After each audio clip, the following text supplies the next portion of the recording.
আসসালামু আলাইকুম। নতুন একটা ভিডিও নিয়ে আসলাম আজকে। আম ভর্তা খামু আজকে। তাই গাছে আম পাড়তে আসলাম। কেন দুপুরবেলা আম ভর্তা খুব মজা লাগে, খাইতে টেস্ট লাগে। দেখি আম পারবো, কটা আম পারতে পারি।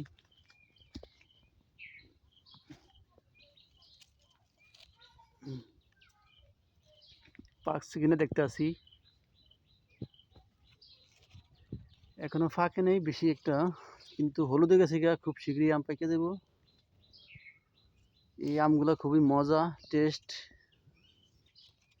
দেখছি কোনটা বাতি এলে দেখি। এখনো পুরোপুরি ফাঁকে নাই, চেষ্টা করি কোনটা পারবো। কেন ফাঁকলে তো আর আম ভর্তা মজা লাগে না, তাই যেটা কাঁচা সেটাই খাইতে হবে।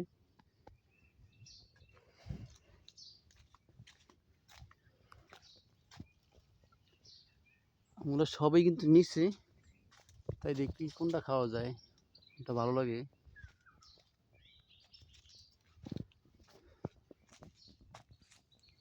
আশা করি সবাই দুপুরবেলা আম ভর্তা খাবেন, খুব মজা লাগবে, টেস্ট লাগবে। কখনো ভর্তা, যে কোনো ভর্তাই হোক, দুপুরের টেস্ট খাইতে স্বাদ, মজা। আম ভর্তা আমি পারলাম, এখন খাবো। আর একটা ভিডিওতে দেখাবো আম ভর্তা কীভাবে সুন্দর করে খাইতে হয়, টেস্ট করে। আপনারা খাবেন, এই দুপুরবেলা আম ভর্তা খাইতে মজা, টেস্ট। আম ভর্তা লইলাম, আম পারলাম, এখন লেবু ভাতে লবো।